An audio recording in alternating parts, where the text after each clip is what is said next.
Bismillahirrahmanirrahim. Rabbi shrah li sadri wa yassir li amri wahlul 'uqdatam min lisani yafqahu qawli.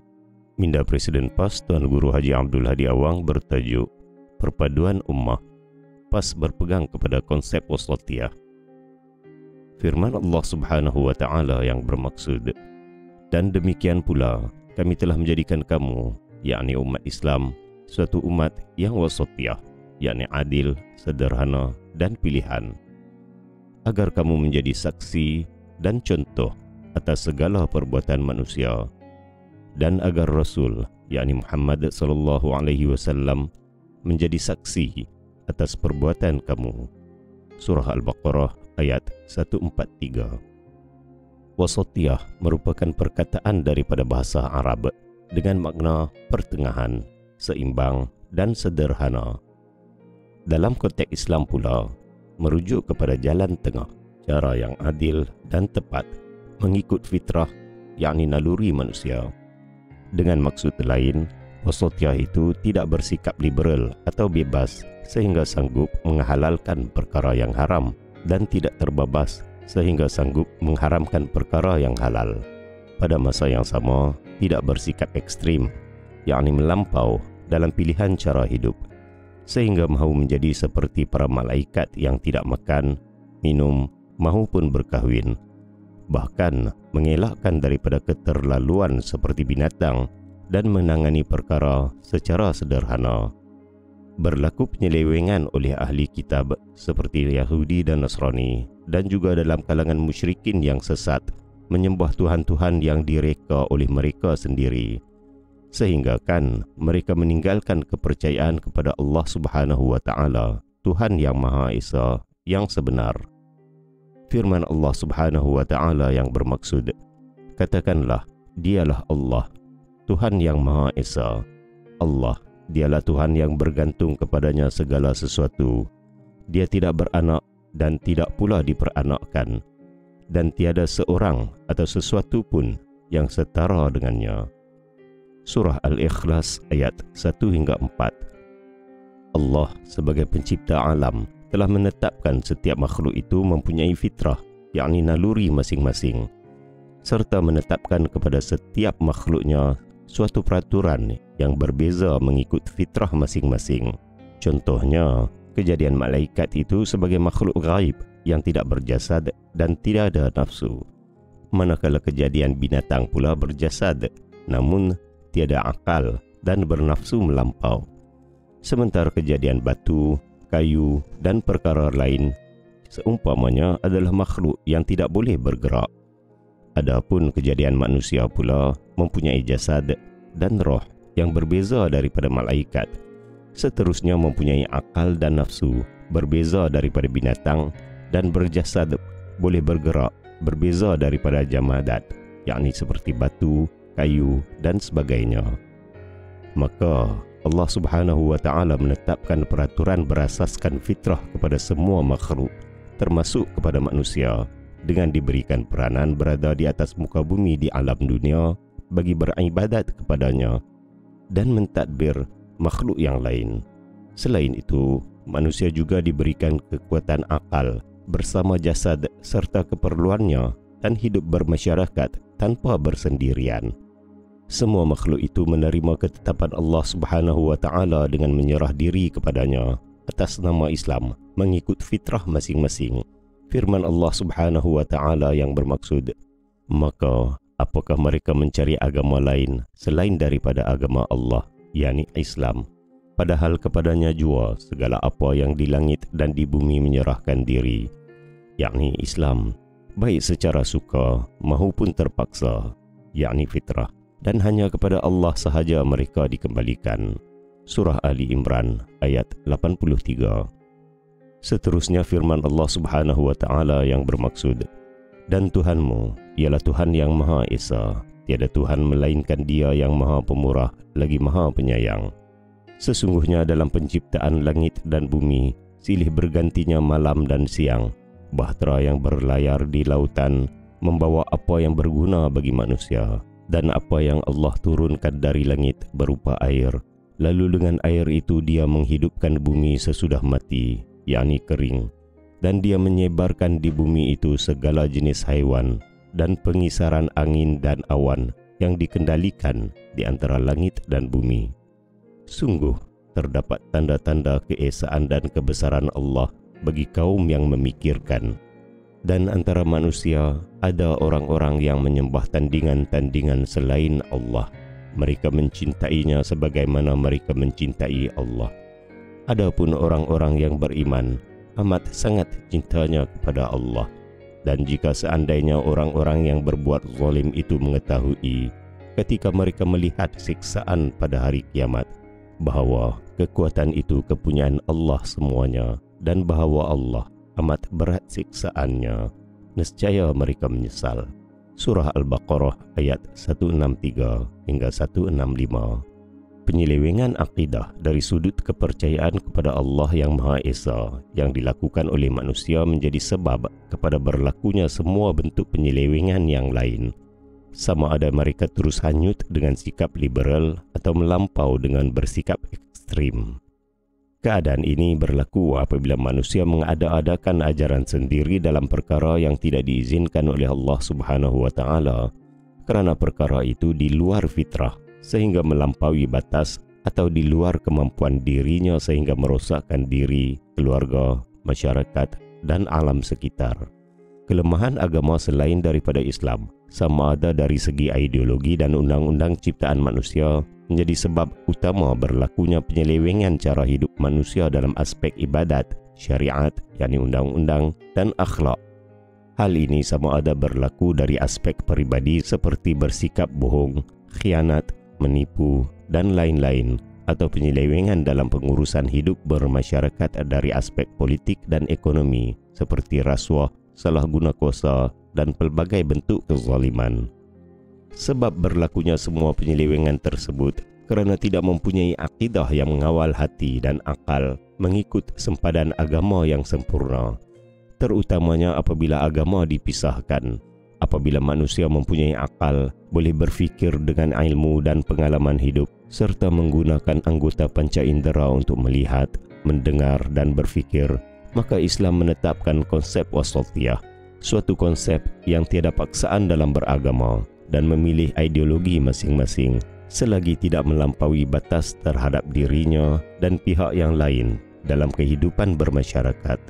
Justru, Islam membawa suatu konsep tiada paksaan dalam berdakwah kepada agama Islam, sebagaimana firman Allah Subhanahu wa Ta'ala yang bermaksud, tiada paksaan untuk memasuki agama Islam. Sesungguhnya telah jelas jalan yang benar daripada jalan yang sesat. Oleh itu, sesiapa yang ingkar kepada golongan taghut, yakni pelampau, dan beriman kepada Allah, maka sesungguhnya dia telah berpegang kepada simpulan tali yang amat kuat. Suatu simpulan yang tidak akan terurai atau terputus. Dan Allah itu Maha mendengar lagi Maha mengetahui. Surah Al-Baqarah ayat 256. Lagi firman Allah Subhanahu wa Ta'ala yang bermaksud, dan katakanlah kebenaran itu datangnya daripada Tuhanmu, maka sesiapa yang ingin beriman hendaklah dia beriman, dan sesiapa yang ingin kufur, yakni tidak beriman, biarlah dia dalam keadaan kafir. Surah Al-Kahfi ayat 29. Setelah diberikan amaran oleh Allah Subhanahu wa Ta'ala dan kita melihat sendiri pengalaman dunia bahawa semua perkara yang haram pasti akan membawa kemudaratan penyakit kepada jasad, keluarga, masyarakat dan alam sekitar. Namun, terpulang kepada mereka untuk membuat pilihan sendiri. Di samping Allah mengampunkan golongan yang lemah seperti tidak berakal dan tidak sampai dakwah Islam kepadanya, serta membuka pintu taubat kepada golongan yang beriman kepadanya sekiranya berdosa. Sehingga kan Islam yang sangat tegas dalam aspek makanan halal dan haram diizinkan mengambil yang haram dalam keadaan darurat. Firman Allah Subhanahu wa Ta'ala yang bermaksud, sesungguhnya Allah hanya mengharamkan bagimu bangkai, darah, daging babi dan binatang yang ketika disembelih disebut nama selain Allah. Akan tetapi, sesiapa dalam keadaan terpaksa memakannya sedang dia tidak menginginkannya dan tidak pula melampaui batas, maka tiada dosa baginya. Sesungguhnya Allah itu Maha Pengampun lagi Maha Penyayang. Surah Al-Baqarah ayat 173. Oleh itu, PAS bersama menerima konsep wasatiyah, tiada paksaan dalam menganut agama, rupa bangsa, bahasa dan budaya masing-masing, selagi tidak bertindak melampau terhadap pihak yang lain. Konsep ini sudah termaktub dalam Perlembagaan Persekutuan, maka PAS akan menentang mana-mana pihak yang cuba merungkaikannya. Dalam pada itu, PAS juga menegaskan haramnya fanatik perkauman, walaupun masing-masing kasih kepada bangsa dan keluarga yang diakui menjadi fitrah manusia. Akan tetapi, perkara tersebut tidak boleh sekali-kali mengatasi akidah beragama supaya seseorang itu tidak melampaui batas. Oleh kerana Islam yang sempurna membawa konsep tiada paksaan dan adil kepada semua bangsa, maka PAS menegaskan wajibnya kepimpinan Islam. Hal ini demikian kerana hanya Islam sahaja mempunyai aspek spiritual dalam akidah yang dapat mengawal diri secara peribadi serta beradab dalam kehidupan bermasyarakat dan berpolitik. Kesan konsep Islam ini sudah tertanam dalam masyarakat Melayu yang beragama Islam dan ia wajib dihormati oleh semua kaum. Maka PAS tetap menentang mana-mana pihak yang melampau, fanatik perkauman dan liberal sehingga tidak mempunyai perasaan berbangsa dan manusia berakhlak. Islam mendahulukan konsep perdamaian dan keamanan, sama ada ketika lemah atau kuat, kalah atau menang. Maka PAS tetap memilih konsep ini dengan menyertai demokrasi yang menjadi sebahagian daripada pendekatan budaya politik matang dan sejahtera. BPMS berpandukan perintah Allah Subhanahu wa Ta'ala dalam Al-Quran melalui firman-Nya yang bermaksud, "Serulah manusia kepada jalan Tuhanmu dengan hikmah dan pelajaran yang baik, dan bantalah mereka dengan cara yang baik. Sesungguhnya Tuhanmu itu Dialah yang lebih mengetahui tentang siapa yang tersesat dari jalannya, dan Dialah yang lebih mengetahui orang-orang yang mendapat petunjuk. Dan jika kamu memberikan balasan, maka balaslah dengan balasan yang sama dengan siksaan yang ditimpakan ke atasmu. Akan tetapi, jika kamu bersabar, sesungguhnya itulah yang lebih baik bagi orang-orang yang sabar. Bersabarlah, wahai Muhammad, dan tiadalah kesabaranmu itu melainkan dengan pertolongan Allah, dan janganlah kamu bersedih hati terhadap kekafiran mereka, dan janganlah kamu bersempit dada terhadap apa yang mereka tipu dayakan. Sesungguhnya Allah beserta orang-orang yang bertakwa dan orang-orang yang berbuat kebaikan. Surah An-Nahl ayat 125 hingga 128. Maka PAS tetap memilih konsep ini berpandukan perintah Allah Subhanahu wa Ta'ala dalam Al-Quran itu, walaupun berulang kali rebah dan bangun, malah lebih banyak masa mengalami kekalahan dalam pilihan raya daripada memperoleh kemenangan. Perkara ini berlaku kerana PAS percaya bahawa penyelesaian selain daripada Islam pasti akan gagal dan manusia tidak boleh ditipu selama-lamanya. PAS terus bersabar walaupun memakan masa yang sangat panjang dan memerlukan pengorbanan yang besar. Seluruh dunia sedang menyaksikan kegagalan ideologi kiri seperti komunisme dan sosialisme, dan sedang merudumnya ideologi kanan, liberal kapitalisme dan pragmatisme. Begitu juga agama yang memberikan penekanan aspek spiritual, yakni rohani sahaja, sehingga tidak memakan makanan yang dihalalkan, tidak berkahwin dan mengharamkan poligami dan sebagainya, mengalami krisis moral yang parah. Begitu juga fahaman liberal sehingga menolak peranan agama, berkeluarga dan membinatangkan manusia dengan membawa penyakit diri dan masyarakat yang parah di negara yang melaksanakan tindakan sedemikian. Islam yang bercirikan wasatiyah meletakkan setiap sudut fitrah, yakni naluri manusia, ada petunjuknya dari sudut keperluan jasad, roh dan akal, individu, keluarga dan masyarakat. Perkara ini telah dibuktikan kejayaannya yang bersejarah pada zaman keemasan Islam. Adapun kejatuhan umat Islam selepas itu adalah disebabkan meninggalkan ajaran dan petunjuk Islam. Adapun kelemahan pihak yang lain pula akibat daripada kelemahan ajarannya yang tidak bersifat memenuhi fitrah manusia dengan sempurna. atau tidak mempunyai konsep kesaksamaan. Maka secara berterus terang PAS menyatakan cita-cita Islamnya kepada masyarakat majmuk tanpa sembunyi sedikit pun. Pada masa yang sama, mengajak pihak yang baik dan tidak ekstrim untuk bersama dan menolak semua pihak yang melampau dan zalim. Hal ini disebabkan perintah Allah Subhanahu wa Ta'ala dalam Al-Quran sebagaimana firman-Nya yang bermaksud, maka tetaplah kamu pada jalan yang benar, yakni istiqamah, sebagaimana yang diperintahkan kepadamu, dan juga orang-orang yang telah bertaubat berserta kamu, dan janganlah kamu melampaui batas, sesungguhnya Dia Maha melihat apa yang kamu kerjakan. Dan janganlah kamu cenderung kepada orang-orang yang zalim, yang menyebabkan kamu disentuh oleh api neraka, dan sekali-kali kamu tiada mempunyai seorang penolong pun selain daripada Allah. Kemudian kamu tidak akan diberikan pertolongan. Surah Hud ayat 112 hingga 113. PAS yang berkonsepkan wasatiyah bersikap terbuka terhadap kawan dan lawan supaya melakukan perubahan secara islah, bukan reformasi. Hal ini penting kerana menyahut firman Allah Subhanahu wa Ta'ala menjadi petunjuk dengan firman-Nya yang bermaksud, dan aku tidak berkehendak menyalahi kamu dengan mengerjakan apa yang aku larang. Aku tidak bermaksud kecuali mendatangkan islah, yakni perbaikan, selama aku masih berkesanggupan, dan tiada taufik bagiku melainkan dengan pertolongan Allah.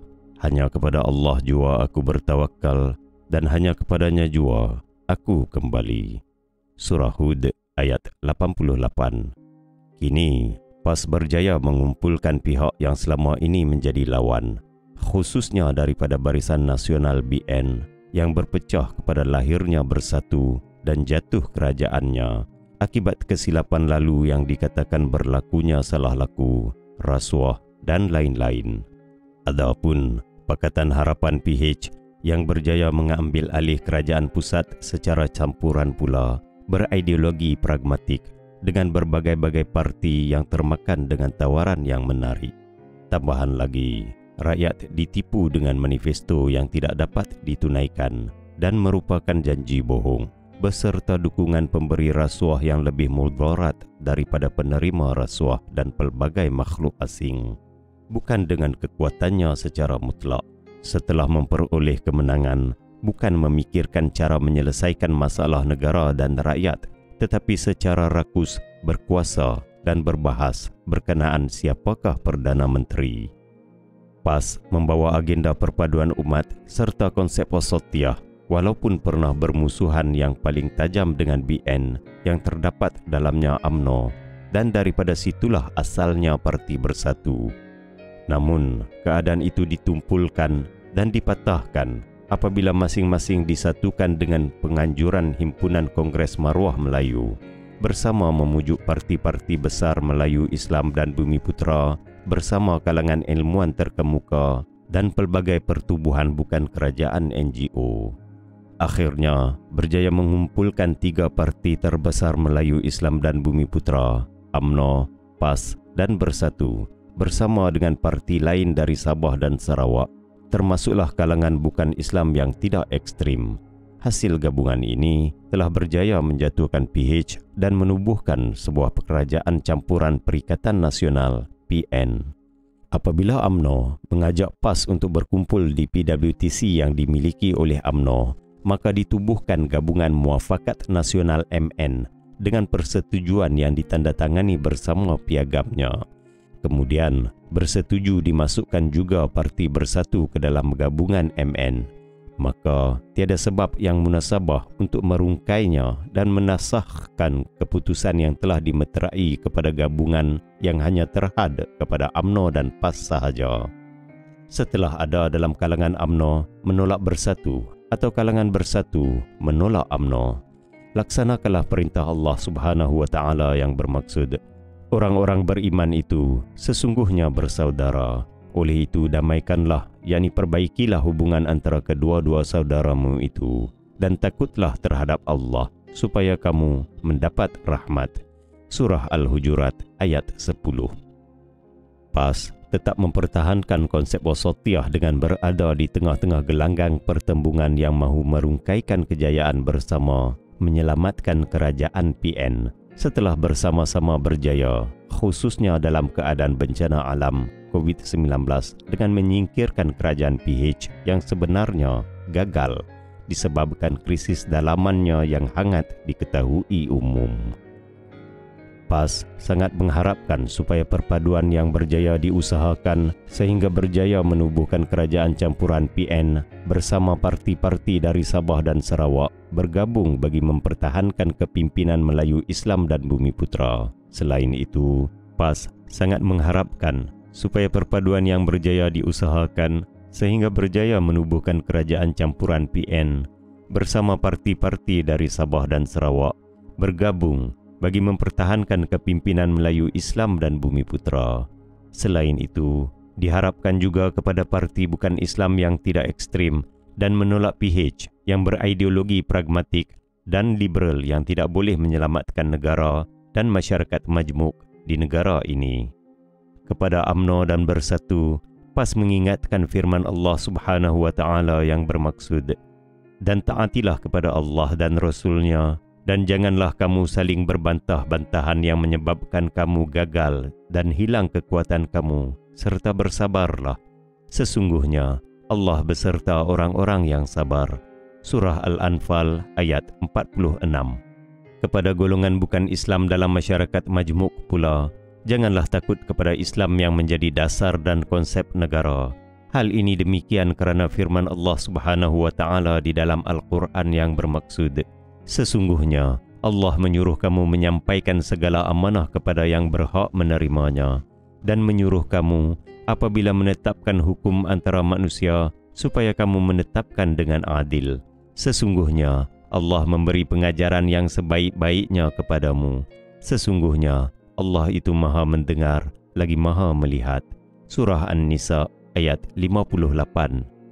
Kalau mereka boleh menerima ideologi ciptaan Karl Marx, Adam Smith dan sebagainya yang bukan berbangsa Melayu, Cina maupun India, mengapa mereka tidak boleh menerima Islam menjadi dasar dan konsep negara tanpa paksaan menganut agama Islam?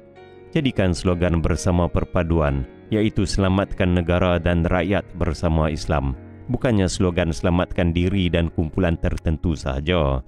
Mari kita bersama-sama menolak PH yang melampau, merosakkan dan menganuti liberalisme yang hanyut boleh menenggelamkan. Sesungguhnya di belakang mereka, penyumbang rasuah yang lebih besar mudaratnya daripada penerima rasuah. Sekian penulisan Tuan Guru Haji Abdul Hadi Awang, Presiden PAS bertarikh 9 Rabiul Awal 1444 Hijrah bersamaan 6 Oktober 2022 Masihi. Assalamualaikum warahmatullahi taala wabarakatuh.